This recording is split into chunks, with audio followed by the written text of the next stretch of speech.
नमस्कार, मैं हूं आपके साथ वक्ता दुबे। एपीएन के लोकप्रिय कानूनी प्रोग्राम लीगल हेल्पलाइन में आपका स्वागत है। इसमें हमारे कानूनी विशेषज्ञ रोजमर्रा की जिंदगी की समस्याओं से जुड़े कानूनी मसलों पर आपकी सारी शंकाओं का समाधान करते हैं। आप भी इस प्रोग्राम से जुड़ सकते हैं और फोन करके कानूनी राय ले सकते हैं। आज हम आपको विदेश में हुई शादी से जुड़ी जानकारी देंगे और हम बात करेंगे विदेशी विवाह अधिनियम की। ये नियम भारतीय द्वारा विदेशों में किए गई शादी से संबंधित है। विदेशी विवाह अधिनियम 1969 के मुताबिक विदेश में यदि कोई भारतीय शादी करता है तो उसे वहां स्थित भारतीय दूतावास को इसकी जानकारी देनी होती है। दूतावास में कई तरह की औपचारिकताएं पूरी करनी होती हैं। शादी करने वाले लड़के और लड़की के दस्तावेजों की फाइल सहित शादी के कार्ड को भी प्रमाण के तौर पर जमा किया जाता है। इन प्रक्रियाओं को न करने पर बाद में शादी के रजिस्ट्रेशन में दिक्कत आती है। विदेशी विवाह अधिनियम पर जानकारी देने के लिए आज हमारे साथ हैं कानूनी विशेषज्ञ अधिवक्ता चारुवली खन्ना जी। चारू जी आपको विदेश विवाह अधिनियम से जुड़े तमाम कानूनी पहलुओं की जानकारी देंगे। चारू जी आपका बहुत बहुत स्वागत है हमारे कार्यक्रम में। नमस्कार जी नमस्कार। अगर आपको विदेशी विवाह अधिनियम से जुड़ा कोई भी सवाल है तो आप फोन करके राय ले सकते हैं। फोन लाइंस खुल चुकी हैं। आपको एक बार विषय फिर से बता देते हैं कि विदेशों में शादी से जुड़ी कानूनी जानकारी के लिए अगर कोई भी सहायता या कोई भी सुझाव आप चाहते हैं तो हमारी फोन लाइंस खुल चुकी हैं। हमारे फोन नंबर हैं 0120-6127-937, 6127-938। इन नंबर्स पर कॉल करके आप कोई भी जानकारी इससे जुड़ी हुई ले सकते हैं।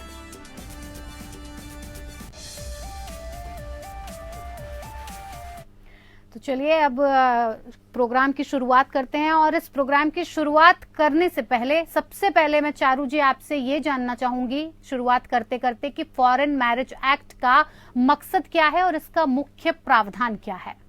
कि जैसे इसका नाम है फॉरेन मैरिज एक्ट, ये जो भारतीय नागरिक जो विदेश में शादी करते हैं और उसका ये मकसद है कि उसका पंजीकरण हो और उसको एक लीगल वैलिडिटी दे, यानी कि कानूनी मान्यता। आजकल आपने देख लिया होगा कि एक ट्रेंड चल गया है कि लोग क्रूज शिप्स पर भी शादी कर रहे हैं। तो जब विदेश माने कि कोई भी अगर आप विदेश की जगह पे कोई अगर आप जहाज पे या हवाई जहाज में भी अगर शादी करते हैं तो उसको इसके तहत आपका उसका पंजीकरण करा जाएगा। मैं आपके श्रोताओं को एक चीज और बताना चाहती हूँ कि जो हर वेदर शिप हो या एयरलाइंस हो उसकी भी नेशनैलिटी होती है। यानी कि हर अगर आप हवाई जहाज पे देखेंगे एक फ्लैग लगा होगा, इंडिया का फ्लैग है, दैट मीन्स इंडिया के कानून लागू होंगे। अगर इंग्लैंड का फ्लैग लगा है उसके इंग्लैंड के कानून लागू होंगे। अगर उस पे रशिया का फ्लैग लगा है रशिया के कानून लागू होंगे। और क्योंकि ये जो विवाह हो रहे हैं विदेश में हो रहे हैं तो उसका पंजीकरण किस तरह से होगा, वो दूतावास द्वारा होगा। आपको पता होगा कि हमारे भारत के अलग अलग जगह पे कंसुलेट, एम्बेसीज और दूतावास है, तो वहाँ एक नियुक्ति की जाती है मैरिज ऑफिसर की, यानी कि विवाह अधिकारी। उसको ये पावर दिया जाता है कि वो आपके कागज देख के फिर आपके विवाह का पंजीकरण करेगा। लेकिन वो ब्लाइंडली नहीं कर देता पंजीकरण। पहली बात तो ये है कि वो अगर आपने लेट्स से कोई विदेशी शहर में विदेश में आपने एक विवाह किया है, वो विवाह उस देश के नियम के अनुसार होना चाहिए। ये नहीं कि आप किसी अपने अनशन तरह से आपने विवाह किया, और उस देश के नियमों के हिसाब होना चाहिए। और भारत के भी 3-4 शर्तें हैं जो उसको पूर्ति करनी है। पहली शर्त जैसे कि लड़के की उम्र 21 साल और लड़की की उम्र 18 साल की होनी चाहिए। अगर कोई देश में 16 साल की उम्र की शादी कर सकती है, आप शादी चाहे कर लोगे विदेश में, लेकिन उसका पंजीकरण यहाँ नहीं, इंडियन फॉरेन मैरिजेस एक्ट में नहीं होगा। चारू जी, क्या विदेशी विवाह प्रमाण पत्र जो है वो भारत में मान्य माना जाएगा? हाँ, वो जो प्रमाण पत्र है वो आपकी इंडियन एम्बेसी या कॉन्सुलेट देगी। जी। और फिर उसको उसकी हर तरह की मान्यता भारत में होगी। जी। अगर आप भारत में जैसे आपके पर्सनल लॉज हैं, आपके डिवोर्स लॉज हैं, हर वो जैसे आपने हिंदुस्तान में अगर शादी की है, जितनी मान्यता मिलती है उतनी मान्यता उसको मिलेगी। अगर आपने उसका पंजीकरण सही, आपको पंजीकरण सर्टिफिकेट मिलेगा और आपकी विवाह का जो ब्यौरा है, हवाला है, एक किताब होगी, उसमें उसकी एंट्री की जाएगी और आपको बाकायदा सर्टिफिकेट मिलेगा उसका। चारू जी, भारतीय नागरिक विदेश में शादी कैसे कर सकते हैं? इसके लिए पूरी कानूनी प्रक्रिया क्या होती है? यही मैं आपको बता रही हूँ। करने को तो आप कुछ भी कर सकते हो, बट आपको उस देश के कानून के हिसाब से विवाह करना होगा और वो विवाह का पंजीकरण उस देश में भारत के जो एम्बेसी है, कॉन्सुलेट, दूतावास द्वारा उसका पंजीकरण कराना होगा। और ये भी बात है कि अलग अलग कानून, देशों के अलग कानून है। जैसे आजकल LGBT का चल गया है जी। तो LGBT शादियां जो हो रही हैं विदेश में हो रही है, उनमें पूरी मान्यता है। तो अगर भारतीय नागरिक एक विदेश में शादी कर लेता है और उसको मान्यता वहाँ उस देश के कानून में मिलती है, लेकिन उसको हम भारत में मान्यता नहीं मिलती, तो अगर वो एक एप्लीकेशन मूव करेगा, एक अर्जी मूव करेगा भारत की एम्बेसी में जो नियुक्त विवाह अधिकारी है उसके सामने, तो वो उसको उसकी अर्जी को निरस्त कर देगा, क्योंकि वो हमारे कानून के तहत नहीं है। जी जी। चारू जी, विदेश में शादी करने पर किन किन दस्तावेजों की जरूरत पड़ती है? देखिए, विदेश में शादी करने के लिए तो आप विदेश कहें तो आपके पास पासपोर्ट है। Basic is that passport is your ID proof. तो आपने विदेश में तो शादी कर ली, लेकिन आपने उनके नियमों के हिसाब से शादी की और फिर वो शादी का प्रमाण आपको दूतावास में देना होगा। अब ये बात आती है कि हर जगह अंग्रेजी नहीं चलती जी। आपने फ्रांस या जर्मनी में शादी की, अगर आपने फ्रांस या जर्मनी में शादी की तो जो आपको उस देश का सर्टिफिकेट मिलेगा उस देश की भाषा में होगा, ये तो जायज सी बात है जी। लेकिन उसको आपको इंग्लिश या हिंदी में ट्रांसलेट करना पड़ेगा। अच्छा। जब आप अर्जी लगाते हैं, क्योंकि वो मान्य नहीं होगा एज इट इज। उसके संग आपको एक ट्रांसलेशन लगानी पड़ेगी कि ये इसमें ये लिखा है और हम आवेदन पत्र करते हैं कि ये हमने सर्टिफिकेट संलग्न किया है, इसके आधार पे हमारी विवाह का पंजीकरण होना चाहिए और इसमें 3 गवाह भी सामने लगेंगे। जी। तो विवाह अधिकारी कौन होता है, उसकी भूमिका क्या होती है इसमें, और दूतावास की भी क्या भूमिका मानी जाए इसमें? विवाह जो फॉरेन मैरिज रजिस्ट्रेशन एक्ट है, तो ये जायज सी बात है कि फॉरेन कंट्री की बात, विदेश की बात कर रहे हैं। तो भारत में जो भी अलग अलग देश हैं, बहुत सारे देश हैं जहाँ हमारे दूतावास है, एम्बेसीज है, कॉन्सुलेट्स है, तो वहाँ एक विशेष व्यक्ति को नियुक्त किया जाता है अधिनियम के तहत, उसका नाम विवाह अधिकारी दिया जाता है और वो ही आप उसको अपना आवेदन देती है। और ये भी एक लिस्ट है कौन कौन सी देशों में आप विवाह कर सकते हैं, ये पूरा लिस्ट है। अच्छा। पूरा शेड्यूल है। जी जी। चारू जी, हाँ। अगर कोई जोड़ा विदेश में शादी करता है तो क्या भारत वापस आकर उसे शादी यहाँ रजिस्टर करवानी पड़ेगी? अगर रजिस्ट्री यहाँ नहीं हुई तो फिर क्या होगा? अगर वो विदेश में शादी करता है तो उसको विदेश में ही रजिस्ट्री करानी पड़ेगी ना, भारतीय दूतावास में, इंडियन एम्बेसी कॉन्सुलेट में। जी। अगर नहीं कराता है तो फिर फिर तो उनके पास कोई पंजीकरण ही नहीं है, लीगल कानूनी मान्यता ही नहीं होगी ना, क्योंकि आपके पास कोई सर्टिफिकेट नहीं होगा। तो बेस्ट है कि जहाँ आप शादी की विवाह कराती हैं वहीं आप उसका पंजीकरण करें, नहीं तो दूसरा ऑप्शन है कि भारत में आके एक दोबारा शादी कर लें और फिर उसका रजिस्ट्रेशन कराएं। जी चारू जी, जैसे विदेश में अगर जो शादी करते हैं तो क्या भारत में उसका तलाक हो सकता है, या भारत में हुई शादी का विदेश में तलाक हो सकता है, या मतलब कहीं पे भी शादी की जाए तलाक होना संभव है हर जगह? तलाक तो होना संभव है। ये आपको बता दूं कि ये जो फॉरेन मैरिज रजिस्ट्रेशन एक्ट है उसमें जो तलाक संबंधी और जो निजी कानून जैसे कस्टडी, चाइल्ड कस्टडी, तलाक, प्रॉपर्टी, ये सारे जो कानून हैं ये आपके विशेष विवाह अधिनियम के तहत आते हैं। तो अगर आपका पंजीकरण हो गया तो आपके वो सारे कानून लागू हो जाएंगे, विवाह विच्छेद के, कस्टडी के, मेंटेनेंस के, ये सारे आपके स्पेशल मैरिज एक्ट आप पर लागू हो जाएगा। जी जी। चारू जी, अगर किसी भारतीय ने अमेरिका महिला से शादी की है तो क्या वो ऑटोमेटिकली अमेरिका का नागरिक बन सकता है? देखिए, मैं आपको, आपके जो भी श्रोता हैं उनको वही क्लियरली एक चीज बताना चाह रही हूँ कि ऐसा कोई ऑटोमेटिक नहीं है। और ये फिल्मों में दिखा रहे हैं कि वो लड़की से शादी कर ली पैसे लेके और वो अमेरिकन बन गया, ये बिल्कुल गलत और मिसगाइड हो रहे हैं। पहले शायद होता होगा, बट अब जो कानून है अमेरिका में, अगर लड़की या लड़का चाहे कोई भी हो किसी से विदेशी से शादी करता है, चाहे हिंदुस्तानी या कोई और बांग्लादेश या पाकिस्तानी किसी से शादी करता है, तो उनको उसके स्पाउस के लिए, पार्टनर के लिए एक ग्रीन कार्ड की एप्लीकेशन का आवेदन करना होगा। जी चारू जी, जी जी, हाँ जी जी जी कहिए।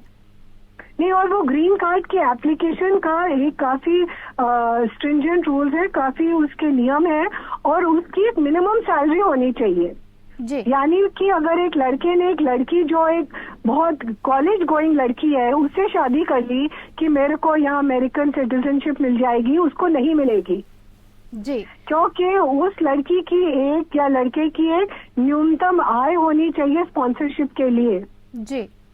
और वो स्पॉन्सरशिप मतलब कि आप जब तक आपको ग्रीन कार्ड नहीं मिले, और अगर सब कुछ ठीक है, अगर आप दोनों काम कर रहे हैं और जो आपका पार्टनर है वो काम कर रहा है और वो न्यूनतम आय की पूर्ति करते हैं, तो फिर आपको 2 से 9 महीने तक आपको ग्रीन कार्ड मिल जाता है। जी चारू जी, मैं आपसे अगला सवाल पूछना चाहूंगी कि भारत में शादी होने के बाद अगर विदेश में तलाक होता है तो क्या संपत्ति बंटवारा वहां के कानून के हिसाब से होगा या फिर भारत के हिसाब से होगा? देखिए, तलाक और संपत्ति बंटवारा दो अलग मुद्दे हैं जी। अगर जैसे NCW आपने महिला आयोग जो है उसमें एक NRI सेल स्पेशली बना हुआ है, क्योंकि देखा गया है विशेषकर जो पंजाब और गुजरात में जो है ये विवाह कर लेते हैं माँ बाप के दबाव में और फिर विदेश चले जाते हैं और पत्नी को यहाँ छोड़ देते हैं। पत्नी का दहेज वगैरह का प्रताड़न भी होता है, कभी बच्चे भी हो जाते हैं जिन्हें हनीमून ब्राइड्स कहते हैं, क्योंकि वो एक हफ्ता आके अपनी शादी कर लेते हैं और फिर वापस विदेश चले जाते हैं। सबसे पहले मैं आपको बताना चाह रही हूँ कि जब तक वो विवाह का रजिस्ट्रेशन ऑफ द मैरिज, चाहे आपने वो द्वार में की हो आनंद कारज द्वारा या आपने हिंदू विवाह किया हो या जैन विवाह किया हो जी। अगर आपको स्पाउस वीजा चाहिए तो अनिवार्य है कि वो शादी का पंजीकरण हो, मैरिज रजिस्टर्ड सर्टिफिकेट होना चाहिए जी। यानी कि अगर वो लड़का आपको आता है, विवाह करता है, आपको हनीमून पे ले जाता है और रजिस्ट्रेशन नहीं कराता, उसकी नियत गलत है और आपको ले जाने का उसका उद्देश्य नहीं है। और वहां जाके अगर वो कुछ साल रहता है, आप यहाँ रह रहे हैं, तो वो अगर वहां का नागरिक है तो वहां के उसके लिए लागू होंगे, तो वहां डिवोर्स इतना मुश्किल नहीं है और वो डिवोर्स हो जाएगा। फिर आप उस डिवोर्स को यहाँ चैलेंज करेंगे तो बहुत लंबी और बहुत, मैं कहती हूँ, बहुत संघर्ष वाली एक प्रतिक्रिया है, क्योंकि यहाँ फिर महिलाएं दहेज उत्पीड़न का केस डालेंगी, वो जवाब नहीं देंगे और माँ बाप यहाँ बहुत आजकल चालाक हो गए हैं, वो लड़के से रोज तो बातचीत करते हैं लेकिन अखबार में बेदखल करने का एडवर्टाइजमेंट निकाल देंगे। यानी कि जब पुलिस आएगी कहेंगे हमारा तो कोई लेना देना नहीं है, लड़का अपने मन से ये सब कुछ कर रहा है। तो बहुत ही मेसी जिसे कहते हैं ना, एक परिस्थिति हो जाती है। तो इन सब से बचने के लिए सबसे पहले मेरी यही हिदायत है कि जिससे आप विवाह कर रहे हैं उसकी छानबीन सही तरह से करिए और जैसे ही विवाह होता है उसके बाद उसको आप पंजीकृत करिए। क्या स्पेशल मैरिज एक्ट के तहत 2 विदेशी शादी कर सकते हैं? स्पेशल मैरिज एक्ट जो है वो हिंदू विदेशियों के लिए नहीं है, भारतीय नागरिकों के लिए। तो उसमें भारतीय स्पेशल मैरिज एक्ट का उद्देश्य ये है कि आप इंटरकास्ट इंटर रिलीजन मैरिज जो आजकल हो रही है, यंग बच्चे मिल रहे हैं, प्रेम कर रहे हैं, वो रीति रिवाज में नहीं पढ़ना चाह रहे, क्योंकि जो विवाह के सारे हमारे देश में जो है पर्सनल लॉज है। अगर हिंदू है तो हिंदू के हिसाब से विवाह करेगा, मुसलमान है मुसलमान, सरदार आनंद कारज करेगा। तो ये सब अगर दो लोग अंतर जातीय विवाह होता है या अंतर धर्म विवाह होता है तो आप इस चक्कर में नहीं पड़ने के लिए आपके लिए स्पेशल मैरिजेज एक्ट है कि आप आवेदन दो, 30 दिन का नोटिस दो और आप अपने मैरिज ऑफिसर के सामने अपने 2 गवाह पेश करो और किताब साइन करो। तो स्पेशल मैरिज या आप एक भारतीय नागरिक और एक विदेशी होना चाहिए, लेकिन ये प्योरली विदेशियों के लिए नहीं है। ठीक है। विशेष विवाह अधिनियम और विदेशी विवाह अधिनियम में क्या अंतर है? विदेशी विवाह अधिनियम और स्पेशल मैरिज एक्ट, विशेष विवाह अधिनियम में बहुत अंतर है जी। जो स्पेशल मैरिज एक्ट में भी जो नियुक्त किए गए हैं मैरिज ऑफिसर यानी कि विवाह अधिकारी, और विदेश विवाह में भी, बट जो विदेश विवाह की मैरिज ऑफिसर है, अधिकारी जो है, वो दूतावास में है, विदेश में जी। भारतीय नागरिक भारत के दूतावास में है, लेकिन ये जो है ये प्योरली हर जिले में अलग अलग एसडीएम जैसे हैं या जो है अधिकारी हैं वो भारत में है जी, और वो विवाह कराते हैं जी। विदेश में हुई शादी के बाद अगर घरेलू हिंसा पत्नी के खिलाफ होती है तो क्या भारत में उसके खिलाफ केस दर्ज किया जा सकता है? क्वेश्चन है, देखिए जहाँ तक कोई भी क्रिमिनल एक्ट है, अपराध होता है, चाहे घरेलू हिंसा है या कोई और, वो कॉज ऑफ एक्शन देखी जाती है, मीन्स कि किस जगह कहाँ थी जहाँ ये अपराध किया गया। तो अगर वो अपराध विदेश में होता है तो फिर उनके कानून लागू होंगे, लेकिन अगर अपराध इधर भारत में होता है तो यहाँ के कानून लागू होंगे। इसकी एक मिसाल है ये जो अभी मनमीत कौर का केस जो आपने सब काफी सनसनी हुई, एक लड़की सरदारनी जिसने आत्महत्या की और उसने अपना वीडियो वायरल किया कि मैं आत्महत्या कर रही हूँ क्योंकि मेरे पति ने मेरे को प्रताड़ित किया क्योंकि मेरी बेटियां हैं या ऐसे कुछ जी। और ये अमेरिका की बात है जी। तो ये जो पूरी जो वैसे तो उसके माँ बाप अमेरिका जाना चाहते हैं और यहाँ भी केसेस फाइल हुए हैं, लेकिन क्योंकि घटना जो घटी है वो विदेश में घटी, अमेरिका में घटी है, तो वहाँ का कानून लागू होगा जी। चारू जी आखिरी सवाल का जवाब आपसे चाहूंगी कि विशेष विवाह अधिनियम के तहत अगर शादी हुई हो और विदेश में ही तलाक हो जाता है तो पति की संपत्ति पर पत्नी हक मांगती है, तो ये कैसे संभव होगा?